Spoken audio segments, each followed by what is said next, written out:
Chers amis, bonjour. Nous sommes le vendredi 29 mars 2024. Il est 9h30.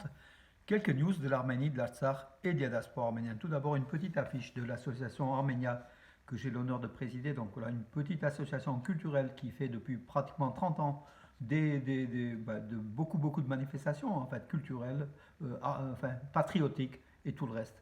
Voilà, donc le mois prochain, c'est le mois d'avril. Donc on pense au génocide, bien sûr, le 109e anniversaire du génocide des Arméniens, mais surtout donc la question, est-ce que le génocide est-il toujours d'actualité? La réponse, vous la voyez là, voilà, c'est en 2024, c'est ce que portent certains soldats azéris, voilà, Enver Pacha, le génocideur, qui est toujours là, présent, et qui est en Azerbaïdjan, qui est voué au rang de héros d'État, voilà, avec des boulevards, des parades. Aliyev, le clan Aliyev met à l'honneur ce génocideur qui, avec Talat et Enver et Djemal, avec Djemal Pacha et Talat Pacha, était l'un du trio assassin qui a commis le génocide de 1915 contre les Arméniens. Une autre caricature, bien sûr, donc celle-là, donc que je viens d'effectuer, donc c'était avant-hier, donc voilà, donc vous voyez le drapeau turc de l'autre côté de la frontière, le russe qui, depuis le Mirador, ne surveille pas la Turquie, qui était pourtant à la frontière turco-arménienne, de soldats gardes-frontières russes. Il devait surveiller la Turquie, mais comme la Turquie et la Russie sont devenus des pays amis, avec Erdogan et Poutine qui font du commerce ensemble, ils surveillent l'Arménie. Donc voilà, donc l'Arménien, le soldat arménien, il dit mais de quel côté tu surveilles? Voilà qui est ambigu en fait, hein, de la présence russe donc en Arménie, surtout après l'annonce que avant le 1er août prochain, les soldats gardes-frontières russes quitteront le Zvaznos, pardon, l'aéroport international de Zvaznos où ils étaient depuis l'indépendance de l'Arménie. Ils étaient déployés, voilà. Par contre, quant à la frontière, ça viendra peut-être, sans doute, hein, dans une seconde étape. Et une troisième étape, ce sera la base russe de Gumri, qui n'a plus d'objet en fait, qui n'est pas pour protéger l'Arménie, qui est surtout pour protéger la présence de la Russie au Sud-Caucase. Donc nous on n'en veut pas, on veut plutôt une protection de l'Arménie. Bien sûr, on n'est pas hostile au peuple russe, mais quand même, c'est logiquement, ça doit protéger l'Arménie et pas la Russie. Voilà, donc par rapport à cela, donc un syndicat des anciens des officiers de la NSS d'Arménie, le service de sécurité nationale d'Arménie, disent que l'Arménie n'a pas les moyens de déployer ses gardes-frontières à la frontière arméno-turque, donc de défendre le territoire. À voir, mais c'est pas ce que le gouvernement Pachinian pense, hein, voilà. Alors, beaucoup d'informations, hein. Donc hier, là, bon, l'Arménie recevra un prêt budgétaire de 92,3 millions d'euros de l'Europe, hein, d'une banque européenne, et une subvention de 16 millions d'euros également. Donc voilà, donc le périmètre européen de l'Arménie, ça s'affiche de plus en plus. Voilà. Environ 12 000 personnes déplacées du Haut-Karabakh étaient employées en Arménie, ont trouvé donc un emploi en Arménie depuis leur déplacement forcé de septembre dernier. C'est une bonne nouvelle. Et il y a 17 000 écoliers issus de l'Artsakh dans les écoles arméniennes. C'est aussi une bonne nouvelle. L'Arménie qui va envoyer 30 tonnes de frais humanitaires aux habitants de Gaza. Je vous donne des informations pêle-mêle, hein, donc il n'y a pas d'ordre, hein, il ne faut pas mettre hiérarchisé dans ces informations. Donc voilà, l'Arménie aide les Palestiniens de Gaza je crois qu'il y a, c'est même pas la peine d'en parler, on le voit tous les jours à la télévision, la situation dramatique qui est le sort de ces Palestiniens de Gaza qui sont à Rafah, donc dans une ville, ils sont au nombre pratiquement de 1,5 million à 2 millions et qui souffrent de malnutrition, de famine, hein, tout simplement. Voilà, l'Arménie apportera son petit geste, en tout cas pour soutenir cette population qui est comment dirais-je, qui est dans cet état-là, hein, surtout des civils. Hein, voilà. Alors, la médiatrice de l'Azerbaïdjan a rencontré des dizaines d'Arméniens restés à Stepanakert. C'est une opération de charme, hein, une opération pardon, de publicitaire en fait, de la propagande azérie. Donc Sabina Alieva, d'ailleurs son nom ressemble à Aliyev, hein, c'est le camp Aliyev, hein, ils sont peut-être 100 000 hein, à porter ce nom Alieva. Elle a rencontré des dizaines d'Arméniens restés dans la capitale Stepanakert. A priori, il y aurait une quarantaine d'Arméniens restés, surtout des handicapés, des personnes très âgées ou des personnes qui veulent rester auprès de la tombe des membres de leur famille, voilà, tout simplement. Voilà, elle a rencontré, elle dit que tout va bien.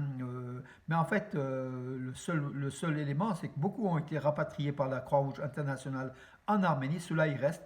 Il faudrait peut-être penser à leur, justement, ça sert à rien d'être dans une ville où la population azérie va s'installer, ils vont être stigmatisés. Voilà, leur avenir est très très très sombre malgré comment dirais-je, cette propagande de l'Azerbaïdjan qui est comme un pays humaniste, hein, alors que c'est un pays dictatorial sanguinaire et qui n'a pas comment dirais-je, reculé à tuer, assassiner, faire des crimes de guerre. Et voilà, aujourd'hui Aliyev veut comment dirais-je, se refaire un petit peu une devanture, mais personne n'est dupe, hein, ni l'Europe, ni les États-Unis, ni l'Arménie, ni le monde entier, sauf peut-être ses partenaires pakistanais et turcs qui font semblant de croire, tout simplement. Devant les yeux du monde, l'Arménie est en train de devenir un outil pour la mise en œuvre des plans dangereux de l'Occident, affirme Moscou. Maria Zakharova, la porte-parole du ministère russe des Affaires étrangères, l'a déclaré hier. Voilà, donc l'Arménie aujourd'hui se rapproche comment dirais-je, de l'Occident et c'est dangereux. Elle a ajouté que Washington, Bruxelles et Erevan feignent de se demander pourquoi la réunion de haut niveau entre l'Arménie, l'Union européenne et les États-Unis du 5 avril à Bruxelles, hein, suscite des inquiétudes chez de nombreuses personnes puisqu'elle ne vise aucun pays tiers, n'est-ce pas? Enfin, elle se pose la question pour la Russie, ça vise la Russie et l'Arménie est l'outil de l'Occident pour contrer la Russie. Alors que si l'Arménie s'est retournée vers l'Occident, c'est qu'il y a des raisons profondes, hein. Déjà, la perte de l'Artsakh, du fait de la Russie qui n'a pas agi. Ses forces de paix, les 2000 soldats, n'ont pas protégé les Arméniens. Au contraire, ils étaient plutôt du côté azéri. Et aujourd'hui, Moscou dit que l'Arménie est un grand pays, plus qu'un pays frère, donc un grand pays d'amitié, avec des relations séculaires. C'est vrai, il ne faut pas nier le passé. Mais aujourd'hui, la stratégie de Poutine passe par Aliyev et Erdogan, voilà, et puis qu'il a abandonné l'Arménie sous l'autel des compromissions politico-affairistes, tout simplement. Le peuple d'Artsakh a été victime et l'Arménie tient rigueur de cela. Et d'autant plus que l'Arménie a demandé, lorsque l'Arménie a été envahie en mai 2021 par les troupes azéries, a demandé que l'OTSC, l'Organisation de traité de sécurité collective, intervienne en Arménie pour protéger l'Arménie, qui est signataire, qui est membre à part entière de cette organisation. L'OTSC n'a pas bougé en disant que c'est pas Chine qui nous a pas invités. Enfin, tout est tout du mensonge et du mensonge. Ouais, 17 000 enfants déplacés donc, de force au Karabakh sont scolarisés dans les écoles, je l'ai dit tout à l'heure. Là, je relis l'info que j'ai mis hier en ligne, hein. Alors, il y a d'autres nouvelles, bien évidemment, mais l'actualité était dense, hein, hier. Le président d'Al-Sar a demandé à la France de faire pression sur l'Azerbaïdjan pour la libération des prisonniers, de tous les prisonniers, tant les prisonniers politiques que les prisonniers de guerre, illégalement détenus par Bakou, hein. C'est Samuel Shahramanian qui a, dans une interview au journal français Le Figaro, qui a déclaré cela. Il demande à la France d'agir auprès de l'Azerbaïdjan, auprès de la communauté internationale de façon plus forte, afin que l'Azerbaïdjan libère ses prisonniers, dont des anciens présidents d'Al-Sar, hein, il faut le dire, et dont Vartanian, hein, Rupen Vartanian, dont beaucoup de personnalités, hein, qui sont illégalement détenues. Voilà.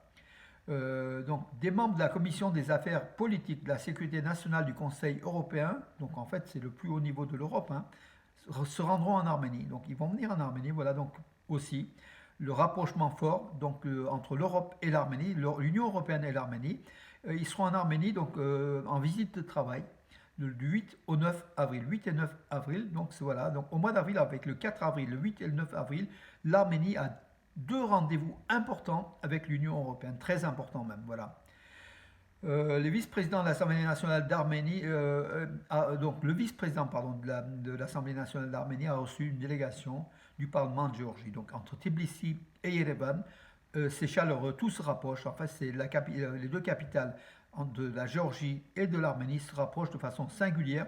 Depuis un an, c'est un virage à 180 degrés, surtout de la Géorgie, hein, voilà, qui se rapproche de l'Arménie et qui veut devenir un pays voisin, un pays allié, plutôt qu'un pays indifférent ou un pays hostile. Une augmentation du taux de natalité du troisième enfant et des enfants suivants ont été enregistrés en Arménie. Donc c'est une très bonne chose. Au-delà du deuxième enfant, bien sûr c'est la croissance démographique, hein, au-delà du deuxième enfant. C'est Narek Megodetchan, le ministre du Travail et des Affaires sociales, qui l'a déclaré à l'Assemblée nationale.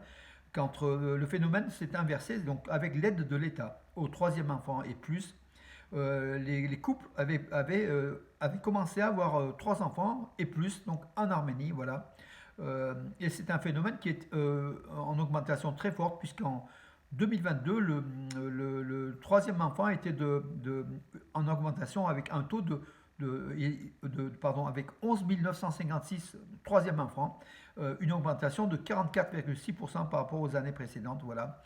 Et en 2023, 21 804 enfants étaient pris en charge dans le cadre du programme soutien financier à la naissance du troisième enfant et de chaque enfant suivant de la famille. Donc en fait, vous voyez, la démographie de l'Arménie peut repartir grâce aux aides de l'État, hein. Donc il y a une politique énergique de nataliste, hein, en Arménie, et c'est une bonne chose.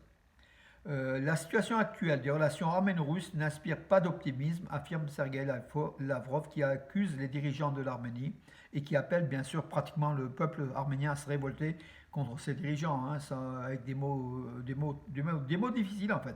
Sergei Lavrov, il voit bien que le désamour de l'Arménie à la Russie, il pense que c'est le groupe Pachinian qui a fait cela.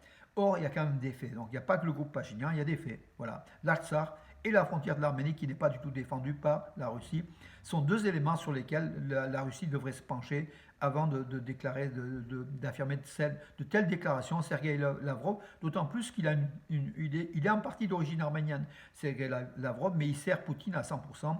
Il ne sert pas très bien l'Arménie en ce moment, en tout cas. Voilà. Lavement des pieds, donc la cérémonie du jeudi saint donc à Saint-Echmerzine, Catholicos Carequindo, qui a lavé les pieds de nombreux religieux, des fidèles, des enfants, des militaires. C'est une tradition de l'église arménienne pour le jeudi saint. Vodunleva, on appelle en arménien. Vodunleva, c'est lavement des pieds, voilà. Et puis cérémonie donc du jeudi saint aussi au Saint-Siège d'Echmerzine dans la journée. Donc plusieurs cérémonies. L'église arménienne est riche en cérémonies en cette période de semaine de Pâques, hein, voilà, la veille, jeudi saint, et la semaine de Pâques. Euh, En sport, la Coupe du Monde de Sambo. Donc sport, c'est un sport, comment dirais-je, c'est comme la lutte en fait, hein, mais qui n'est pas reconnu en discipline olympique malheureusement, qui était pratiqué par l'armée soviétique, qui est pratiqué en Russie, dans les pays de l'Est, qui n'est pas connu en Occident. L'Arménie a des champions du monde, des champions d'Europe, et qui organisent régulièrement des championnats. La Coupe du Monde de Sambo aura lieu chaque année, décidément maintenant, en Arménie. Ça a été décidé par la Fédération internationale de Sambo. Une nouvelle fois, le Sambo n'est pas une discipline olympique et ça nuit en fait à sa notoriété. Ces champions arméniens, peu les connaissent, hein, sauf les Arméniens d'Arménie éventuellement et ceux de la diaspora. Mais le monde en général ne connaît pas ces champions. Garen Khachanov, qui a été éliminé en huitième de finale de Masters de Miami, c'était jeudi, hein, donc c'était ou jeudi ou mercredi peut-être, à Miami, donc le Master 1000, hein, de Miami, par l'Allemand Alexander Zverev, qui est le numéro 5 pardon, mondial. Voilà mes amis. Est-ce que j'ai oublié? Oui, le président de l'Assemblée nationale d'Arménie, Alan Simonian, et son homologue azéri se rencontreront à nouveau. Ça sera au mois de mai, après la rencontre qui a eu lieu à Genève. C'est une première, hein, voilà, entre les deux présidents des parlements, hein, donc d'Arménie et d'Azerbaïdjan. C'est plutôt un signe qui pourrait, comment dire, soit endormir l'Arménie, soit un bon signe. Donc en fait, c'est peut-être un leurre de l'Azerbaïdjan pour gagner du temps et pour trouver le moment optimum, le moment propice pour attaquer l'Arménie. Parce que l'Azerbaïdjan sait que l'Arménie s'arme et que sait que l'Arménie, à un moment donné, va se surarmer et va tenir tête, va défendre au moins sa frontière. C'est ce que la France a déclaré, en fait, qui fournit des armes, qui vend des armes à l'Arménie pour sa défense, hein, de sa frontière, qui n'est pas dirigée contre un autre État. Mais enfin, bon, avec les armes dont on a une liste assez précise de la France, l'Arménie se défendra bien, même très très bien. Voilà, voilà mes amis. Comprennent qui voudra, mais en tout cas, Aliyev a compris aussi que l'Arménie s'arme, et c'est pour ça que Bakou est très opposé à la France, bien sûr, reproche à la France d'armer l'Arménie. L'Arménie a le droit de s'armer, l'Azerbaïdjan s'arme bien en Israël, en Turquie, au Pakistan. L'Arménie s'arme en priorité auprès de l'Inde et la France aussi qui l'arme de façon avec des armes, comment dirais-je, d'autres technologies, il faut le dire. Vive la France, on connaît le niveau de la défense de la France. Elle est très, enfin au niveau des armes en tout cas, sont des armes modernes dont l'Arménie a besoin, dont des radars dont l'Arménie a besoin, qui n'ont pas été livrés, les trois radars qui vont l'être avant la fin de l'année, d'ici le mois d'octobre a priori, hein. Voilà mes amis pour aujourd'hui. Je vous donne rendez-vous à demain et bonne journée. Puis ce soir, donc l'église évangélique arménienne, et je salue notre ami le pasteur Agop Kouchikian. Donc il y a une soirée festive, donc à l'occasion de Pâques, un concert de Pâques à l'église évangélique arménienne, rue Salengro à Bourg-les-Valences. À tout à l'heure, mes amis. Bonne journée.